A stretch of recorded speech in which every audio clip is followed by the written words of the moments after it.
تمام محامد ہیں اس ذات پاک کے لیے جو ہم سب کے داتا اور مشکل کشا اور خدائے ذوالجلال ہے، اس دنیا فانی میں بھی اور اس دار بقا میں بھی، اور لاکھوں کربوں بے شمار درود السلام ہوں آمنہ کے لال مکہ کے در یتیم حضرت محمد مصطفیٰ احمد مجتبیٰ جناب نبی کریم صلی اللہ علیہ وسلم پر، ان کی آل اور ان کے اصحاب پر اور سب متقین پر۔ پیارے بھائیوں، میری ماؤں اور بہنوں، آج کی ویڈیو میں ہم ماہ رمضان میں رونما ہونے والے واقعات کا ذکر کریں گے۔ ویڈیو بہت ہی لازمی ہے، اس لیے ویڈیو کو آخر تک ضرور دیکھیں اور اپنے پیاروں کے ساتھ بھی شیئر کیجئے۔ ویڈیو شروع کرنے سے پہلے آپ سے چھوٹی سی درخواست ہے کہ ویڈیو کو لائک شیئر کیجئے، کمنٹ میں اپنی رائے کا اظہار کیجئے، اور اگر چینل پر پہلی بار حاضری ہوئی ہے تو چینل کو سبسکرائب کر کے بیل کے آئیکن پر کلک کریں۔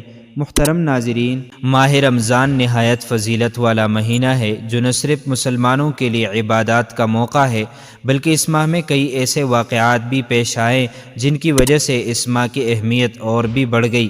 رمضان ہی وہ مبارک مہینہ ہے جس میں تمام آسمانی کتابیں نازل ہوئیں۔ آئیے دیکھتے ہیں رمضان کی کون کون سی اور کس تاریخ کو کیا اہمیت حاصل ہے۔ چنانچہ رمضان کی 2 تاریخ کو حضرت موسیٰ علیہ السلام پر توریت نازل ہوئی۔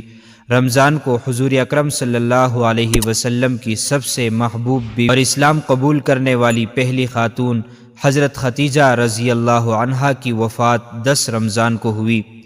12 رمضان کو حضرت عیسیٰ علیہ السلام پر انجیل نازل ہوئی۔ 15 رمضان کو حضرت علی کے صاحبزادے حضرت امام حسن کی ولادت ہوئی۔ سن 2 ہجری میں اسلام اور کفار کے درمیان پہلے معرکے غزوہ بدر میں 17 رمضان وہ تاریخ تھی جب اللہ نے غزوہ بدر میں مسلمانوں کو فتح عطا فرمائی تھی۔ اسی ماہ میں فتح مکہ کا وہ عظیم واقعہ بھی پیش آیا جس نے آگے چل کر دنیا بھر کی تہذیب و تمدن پر نمایاں ترین اثرات مرتب کیے اور اسلامی طرز حکومت کی بنیاد پڑی۔ یہ واقعہ بعض مورخین کے مطابق 17 اور بعض کے مطابق 20 رمضان کو پیش۔ 17 رمضان ام المومنین حضرت عائشہ کی وفات کا بھی دن ہے۔ 18 رمضان کو حضرت داؤد علیہ السلام پر زبور نازل فرمائی گئی۔ 19 رمضان کو آخری خلیفہ حضور اکرم صلی اللہ علیہ وسلم کے داماد حضرت علی رضی اللہ عنہ قاتلانہ حملے میں زخمی ہوئے۔ 2 دن بعد 21 رمضان کو حضرت علی رضی اللہ عنہ زخموں کی تاب نہ لاتے ہوئے شہادت پا گئے۔ معزز ناظرین و سامعین، یہ تھی ہماری آج کی ویڈیو۔ ہم پر امید ہیں کہ آپ کو ہماری آج والی ویڈیو پسند آئی ہوگی۔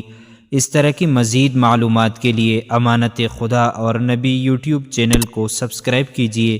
اگر زندگی کے لمحات مزید باقی رہے تو آپ کے لیے ایک اور بہترین ویڈیو بطور تحفہ اللہ تعالیٰ کی رضا کے خاطر پیش کروں گا۔ تب تک کے لیے مجھے دیجیے اجازت۔ اللہ تعالیٰ سے دعا ہے کہ اللہ تعالیٰ ہمیں رمضان کے صدقے معاف فرمائے، آمین۔